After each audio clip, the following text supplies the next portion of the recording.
ছড়িয়ে দেওয়ার মতো ধারণা এই নীতিবাক্যকে সামনে রেখে ঢাকায় অনুষ্ঠিত হয়েছে চিন্তা উদ্দীপক আন্তর্জাতিক platform Munnu ceramics presents TEDx Uttara 2025। BGMEA বিশ্ববিদ্যালয় অব ফ্যাশন অ্যান্ড টেকনোলজি আয়োজিত এই অনুষ্ঠানের প্রতিপাদ্য ছিল সম্ভাবনার শক্তি।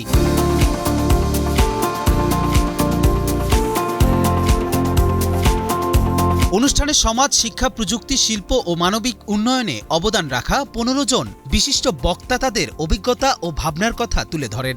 মানবতার সেবায় 4 দশকের অবদানের গল্প শোনান মার্কিন সার্জন ডক্টর স্কট ল্যাকম্যান।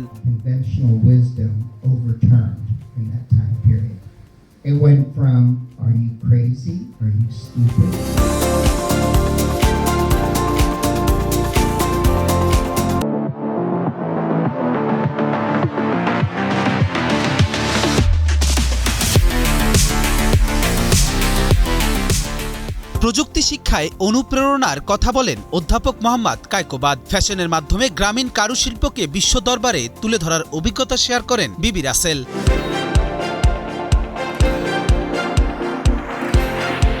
এছাড়া খাদ্য পরিচয়ের সম্পর্ক নিয়ে কথা বলেন শেফ কিশোর চৌধুরী। শিল্পের মাধ্যমে পরিবর্তনের বার্তা দেন মোর্শেদ মিশু। প্রযুক্তি নির্ভর কৃষি বিপ্লবের গল্প শোনান সাকিব হোসেন। সঙ্গীত, আইন ও সামাজিক ন্যায় বিচার নিয়ে বক্তব্য দেন আইয়া লেমনেস্কি ও মঞ্জুরুল আল মতিন সহ অন্যান্যরা।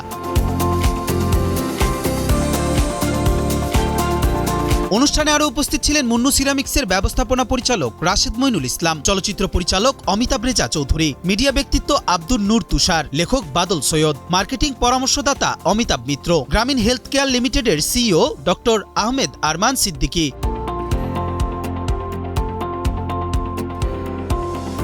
অনুষ্ঠানটি তরুণদের ভাবনা ও সম্ভাবনাকে নতুনভাবে অনুপ্রাণিত করবে এমন প্রত্যাশা আয়োজকদের।